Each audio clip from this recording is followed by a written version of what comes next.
নমস্কার, আজকের ভিডিওতে আবারও একটি নতুন অ্যাডভার্টাইজমেন্ট নিয়ে কথা বলবো, যেটিতে টার্মস অ্যান্ড কন্ডিশন এর আন্ডারতে জানিয়েছে যে কোনো শাখায় গ্র্যাজুয়েশন পাস থাকতে হবে এবং আপনার কম্পিউটার অ্যাপ্লিকেশনের উপর একটি সার্টিফিকেট থাকতে হবে।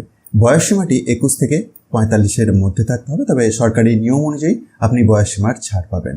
সিলেকশনটি হবে প্র্যাকটিক্যাল টেস্ট 40 নম্বর এবং ইন্টারভিউ 10 নম্বর এই বেসিসে। যে পোস্টে নিয়োগের কথা জানিয়ে এই নিয়োগ বিজ্ঞপ্তিটি সেটি হচ্ছে ডেটা এন্ট্রি অপারেটর। টোটাল 12টি শূন্য পদে এই নিয়োগটি হচ্ছে। আবেদন আপনাকে অফলাইনে করতে হবে। তার জন্য আবেদনপত্রের বয়ানটি এই অফিসিয়াল বিজ্ঞপ্তিরই একটু নিচের দিকে স্ক্রল ডাউন করে নামলেই পেয়ে যাবেন। এটিকে ফিল আপ করে নেসেসারি ডকুমেন্টস সহ আপনাকে আগস্টের 9 তারিখের মধ্যে সাবমিট করতে হচ্ছে। বেসিক্যালি এই নোটিফিকেশনটি প্রকাশ পেয়েছে গভর্নমেন্ট অফ ওয়েস্ট বেঙ্গলের office of the district magistrate and collector দক্ষিণ দিনাজপুর থেকে। প্রসঙ্গত আরও একটি গুরুত্বপূর্ণ ইনফরমেশন আপনাদেরকে জানিয়ে রাখি যে এটির ক্ষেত্রে সম্ভবত ডিস্ট্রিক্ট রেস্ট্রিকশন আছে।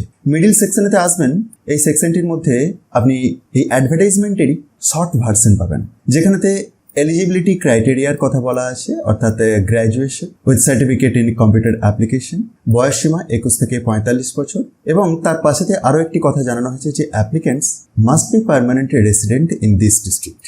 আর এই পোস্টের জন্য আপনি 11,000 টাকা পার মান্থ স্যালারি পাবেন। সুতরাং যদি ইন্টারেস্ট থাকে এবং আপনি যদি ওই এরিয়ার বাসিন্দা হন, অর্থাৎ দক্ষিণ দিনাজপুরের বাসিন্দা হন, অবশ্যই অ্যাপ্লাই করে দিতে পারেন 9th আগস্ট 2024 এর আগে। আর এই অফিসিয়াল বিজ্ঞপ্তিটি নিজে থেকে ভেরিফাই করার জন্য ডেসক্রিপশন বক্সটি দেখুন, সেখান থেকে টপ নিউজ বাংলার অফিসিয়াল ওয়েবসাইটের লিঙ্ক দেখতে পাবেন, আর যেখানে গিয়ে খুব সহজেই এটিকে ডাউনলোড করে চেক করতে পারবেন।